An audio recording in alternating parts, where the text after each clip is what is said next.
Hi hello എല്ലാവർക്കും നമ്മുടെ പുതിയൊരു വീഡിയോയിലോട്ട് സ്വാഗതം.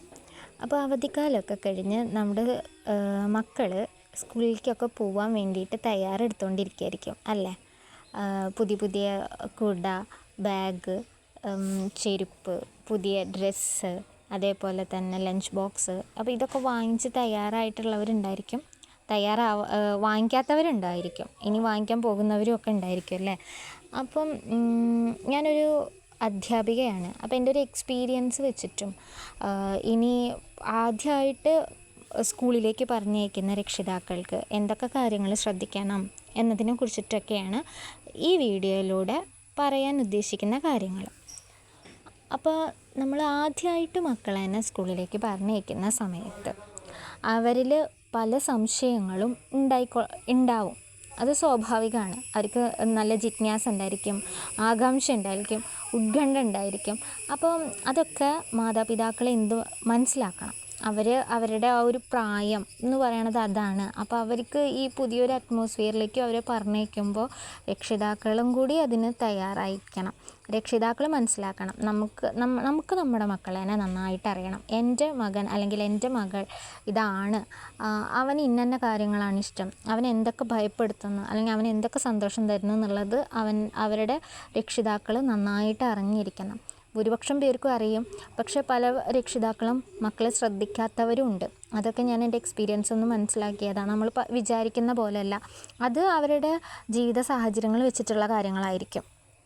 അപ്പോൾ പല മക്കളുടെയും വീട്ടിലെ സ്ഥിതി അല്ലെങ്കിൽ അവർ വളർന്നു വരുന്ന സാഹചര്യം അവർക്ക് ആപ്റ്റായതായിരിക്കണം എന്നില്ല, അല്ലെങ്കിൽ അവർക്ക് ഉതകുന്ന തരത്തിലുള്ളതായിരിക്കില്ല. അപ്പോൾ അതവരുടെ മാനസികാവസ്ഥേനൊക്കെ പല തരത്തിൽ ബാധിക്കും. അപ്പോൾ അതൊക്കെ മനസ്സിലാക്കിയിട്ട് അവർക്ക് ഇനി അവർക്കൊരു തുടക്കമാണ്, അവരുടെ ജീവിതത്തിൻ്റെ ഒരു നാഴികക്കല്ല് തന്നെ വേണമെങ്കിൽ പറയാം. ഒരു ആദ്യാക്ഷരങ്ങൾ കുറിച്ച് അവർ അറിവിൻ്റെ പുതിയ ലോകങ്ങളിലേക്ക് അവർ കടന്നു ചെല്ലുകയാണ്. അപ്പം അങ്ങനെ കടന്നു ചെല്ലുമ്പോൾ അവർക്ക് ഒരു തരത്തിലുള്ള ഭയപ്പാടുകളും പാടില്ല. അവർ സ്കൂളിനെ എനിക്ക് പോകണം എന്നുള്ള ഒരു ഇഷ്ടം അവരിൽ ജനിപ്പിക്കാൻ നമ്മൾ രക്ഷിതാക്കളാണെങ്കിലും അധ്യാപകരാണെങ്കിലും എല്ലാവർക്കും കഴിയണം. അപ്പോൾ നിങ്ങളിപ്പോൾ അവർക്ക് വാങ്ങുന്ന ഓരോ സാധനങ്ങളിൽ പോലും അത് ശ്രദ്ധിക്കണം എന്നാണ് എനിക്ക് പറയാനുള്ളത്. അവരുടെ ആ ഒരു ഏജ് വെച്ചിട്ട് മക്കൾക്ക് കൂടുതൽ കളർഫുള്ളായിട്ടുള്ള സാധനങ്ങളോടൊക്കെ ഭയങ്കര അട്രാക്ഷൻ തോന്നും. നല്ല കളർഫുള്ളായ സാധനങ്ങൾ, ഇപ്പോൾ ബാഗാണെങ്കിലും പുസ്തകങ്ങളാണെങ്കിലും അവർക്ക് വാങ്ങുന്ന ചെറിയ വാട്ടർ ബോട്ടിൽ അല്ലെങ്കിൽ ലഞ്ച് ബോക്സ്, കുട, ഈ ഒരു കാര്യങ്ങളിലൊക്കെ നമ്മൾ ശ്രദ്ധിക്കണം. അവർക്ക് ഇപ്പോൾ ലഞ്ച് ബോക്സ് എടുക്കുകയാണെന്ന് വെച്ചിട്ടുണ്ടെങ്കിൽ കുറച്ചും കൂടി അവർ കുഞ്ഞു കൈകളാണ്. നമുക്ക് തുറക്കാൻ പറ്റുന്ന ഭാഗത്തിനടുത്തുള്ളത് നോക്കിയിട്ടൊന്നും അവർക്ക് വാങ്ങിച്ചു കൊടുക്കരുത്. അവർക്ക് അത് ഓപ്പൺ ചെയ്യാൻ കഴിയുമോ അല്ലെങ്കിൽ അവർക്ക് അത് കൊണ്ട് നടക്കാൻ കഴിയുമോ, ക്യാരി ചെയ്യാൻ പറ്റുമോ എന്നുള്ളത് ആണ് രക്ഷിതാവ് ഓരോ കാര്യങ്ങൾ ചെയ്യുമ്പോഴും അവർക്ക് വേണ്ടി നോക്കുമ്പോൾ. നമുക്ക് എന്നുള്ളതിലുപരി എൻ്റെ മകന് അല്ലെങ്കിൽ എൻ്റെ മോൾക്ക് ഇത് പറ്റുമോ, അവന് സ്കൂളിൽ ചെന്നിട്ടുണ്ടെങ്കിൽ ഇത് ഓപ്പൺ ആക്കാൻ കഴിയുമോ, അല്ലെങ്കിൽ ഇതവന് പെട്ടെന്ന് ഉപയോഗിക്കാൻ പറ്റുന്ന തരത്തിലുള്ള ഐറ്റംസ് ആണോ ഞാൻ വാങ്ങിക്കുന്നത് എന്നുള്ളതൊക്കെ രക്ഷിതാക്കൾ നന്നായി നോക്കണം. പെൻസിലാണെങ്കിലും ഒരു ബോക്സ് ആണെങ്കിൽ പോലും അവന് അത് നല്ല കളർഫുള്ളായതും ആകർഷകമായിട്ടുള്ളതും ഒക്കെ ആയിരിക്കണം വാങ്ങേണ്ടത്. പിന്നെ ഈ കുടകളൊക്കെ വാങ്ങുമ്പോൾ കുറച്ച് നല്ല ക്വാളിറ്റി ഉള്ളത് വാങ്ങുക.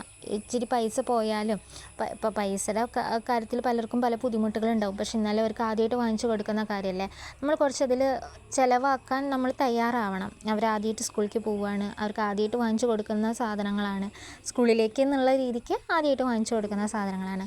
അപ്പോൾ നല്ല ക്വാളിറ്റി ഉള്ള സാധനങ്ങൾ വേണം അവർക്ക് വാങ്ങിച്ചു കൊടുക്കാൻ.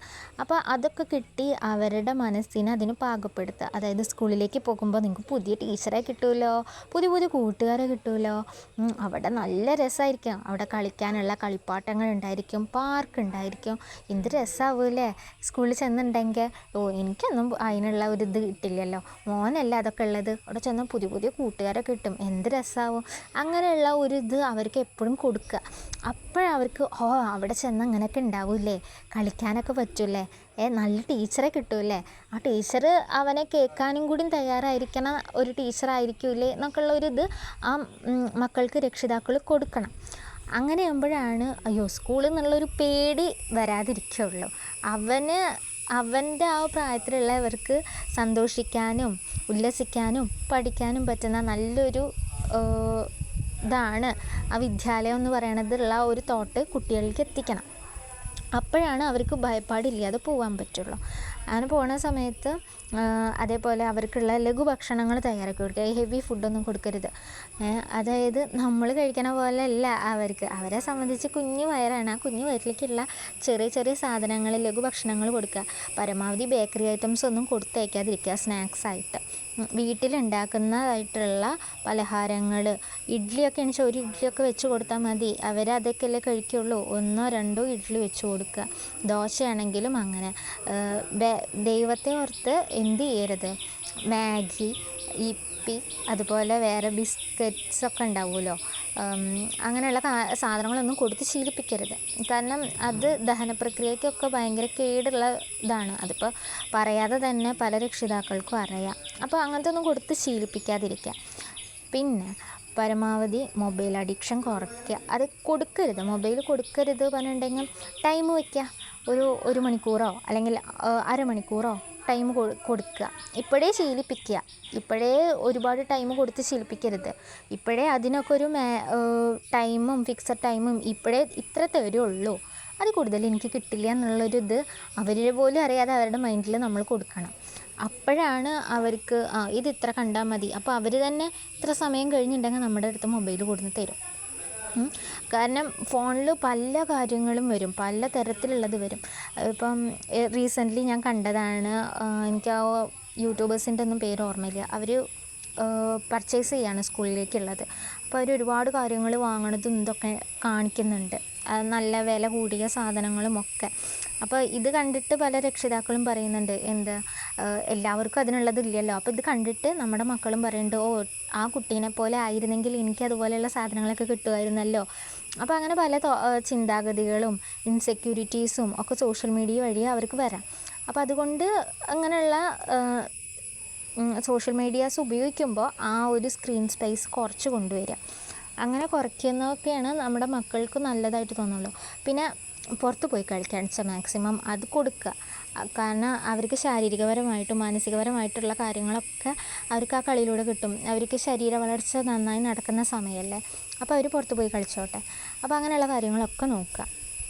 അതേപോലെ എന്ത് ചെയ്യുക, അവരെന്നെ സ്കൂളിലേക്ക് പറഞ്ഞയക്കുമ്പോൾ ആകർഷകമായ ഡ്രസ്സ് നല്ല നീറ്റായിട്ട് പറഞ്ഞയക്കുക എപ്പോഴും സ്കൂളിലേക്ക്. ഞാൻ ശ്രദ്ധിച്ചിട്ടുള്ള കാര്യമാണ്, കുറേ പേരൊക്കെ നല്ല നീറ്റായിട്ട് ഡ്രസ്സൊക്കെ അയൺ ചെയ്ത് മുടി കെട്ടി അല്ലെങ്കിൽ മുടി ചീകി കൊടുത്ത് നല്ല വൃത്തിക്ക് വിടുന്ന പാരൻസും ഉണ്ട്. ഒരു ബുക്ക് പോലും പൊതിയാതെ, ഒരു പേര് പോലും എഴുതി കൊടുക്കാതെ ഈ 1ലും ഒക്കെ പഠിക്കുന്ന കുട്ടികൾക്ക് ആ ബുക്ക് അങ്ങനെ തന്നെ പറഞ്ഞയക്കുന്ന പാരൻസിനെയും ഞാൻ കണ്ടിട്ടുണ്ട്. അപ്പോൾ അങ്ങനെ ആവാതിരിക്കുക. പരമാവധി അവരത് ബുക്കുകൾ ഇപ്പോൾ മാത്സിൻ്റെ ആണെങ്കിലും ഇംഗ്ലീഷിനാണെങ്കിലും 2 ലൈനാണ് 4 ലൈൻ ഇങ്ങനത്തെ കാര്യങ്ങളൊക്കെ അവർ പരിചയപ്പെട്ട് വരുന്നേ ഉണ്ടാവുള്ളൂ. അപ്പോൾ അവരെ സംബന്ധിച്ച് അവർക്ക് അത് അറിയില്ല. അപ്പോൾ അവർക്ക് അതൊക്കെ പരിചയപ്പെടുത്തുക. ടീച്ചേഴ്സ് ചെയ്യും, ഓക്കെയാണ്. പക്ഷെ വീട്ടിൽ വരുമ്പോൾ അമ്മമാരത് പൊതിഞ്ഞു കൊടുക്കുക. ആ ടെക്സ്റ്റിനോടൊപ്പം ആ ടെക്സ്റ്റിൻ്റെ തന്നെ നോട്ട് കൂടെ വെച്ച് കൊടുക്കുക. അപ്പോൾ അവർക്ക് പെട്ടെന്ന് എടുത്തു കൊടുക്കാൻ എളുപ്പമാണ്. ഇപ്പോൾ ഇത് എന്നെ സംബന്ധിച്ച് ഞാൻ എക്സ്പീരിയൻസ് ചെയ്തൊരു കാര്യം, ഇപ്പോൾ നമ്മൾ സ്കൂളിൽ ഓപ്പൺ ഇപ്പോൾ ക്ലാസ് എടുത്തു കൊടുക്കുന്ന സമയത്ത് അല്ലെങ്കിൽ ഇംഗ്ലീഷ് എടുക്കുമെന്ന് പറയുന്ന സമയത്ത് ഇംഗ്ലീഷ് ഏതാ മലയാളം ഏതാ നോട്ട് ഏതാ ചിലപ്പോൾ മാത്സിൻ്റെ നോട്ടൊക്കെ എടുത്തിട്ട് അവർ വരിക. അപ്പോൾ അത് അവർക്ക് അറിയുന്നില്ല. പക്ഷെ ചില കുട്ടികൾ അത് കറക്റ്റ് എടുക്കും. അതെങ്ങനെയാണെന്ന് വെച്ചാൽ അവരുടെ രക്ഷിതാക്കൾ ഇംഗ്ലീഷ് ടെക്സ്റ്റിൻ്റെ കൂടെ തന്നെ ഇംഗ്ലീഷ് നോട്ടും ഉള്ളിൽ വെച്ചിട്ടാണ് കൊടുക്കുക. അപ്പോൾ അങ്ങനെയുള്ള കാര്യങ്ങളൊക്കെ രക്ഷിതാക്കൾ നന്നായി ശ്രദ്ധിക്കുക. തുടർന്നും ഈ നമ്മുടെ മക്കളെ കുറിച്ചിട്ടുള്ള വീഡിയോസൊക്കെ ഈ ചാനലിൽ ഞാൻ ഇടാം. ഇപ്പോൾ പറയുന്ന കാര്യങ്ങൾ ലിമിറ്റഡാണ്. ഇനി വരും വീഡിയോകളിൽ അതെല്ലാം വിശദമായിരിക്കും കേട്ടോ.